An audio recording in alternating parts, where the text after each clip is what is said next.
هذا من أقوى المواقف المحرجة التي حصلت لي. ركز معي للأخير وافهم الموقف. أنا بختصرها على السريع. تمام.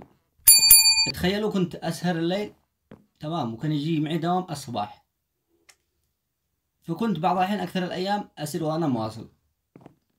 طيب أسير أداوم، على رجعتي من الدوام ضروري أطلع قدام، أدور إي باص ضروري أطلع قدام عشان أروح وأرقد لو ما أوصل لآخر المحطة وأطلع الباص الثاني، وهكذا. كنت أستغل وقتي حتى وقت الذهاب والإياب، يعني نو تعويضي. يوم من الأيام رقدت فوق الباص هذاك، تخيل وانت راقد في أمان الله. تعرف لما ترقد مثلا وتتحرك يدك فجأة وانت تصحى قصد انك قاعد من فوق هاوية ولا من فوق جبل، فهمت؟ فأنا كنت راقد جنب السواق والسواق بيسوق بأمان الله، وأنا راقد فاعل بيدي هكذا، حاطها على المسند حق الباص وراقد فاعل بيدي هكذا.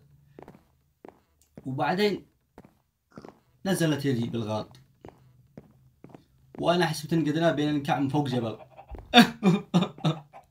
تخيل فجأة يعني السواق بيسوق بأمان الله وأنا قلت السواق هذا كان عقلب بنحنا والبص كله. أقسم بالله علي قمت وأنا خايف وش يضحك وش يبين أني يعني ما فعلت حاجة غلط. قلت له ما غير يدي وجعتني من هنا، ها فجأة كذا ما أدري إيش اللي ضربتها كهرباء أو مدري إيش. المهم السواق كان يبسلها عندي بنص عين. ايش افعل بهذا الادمي ايش؟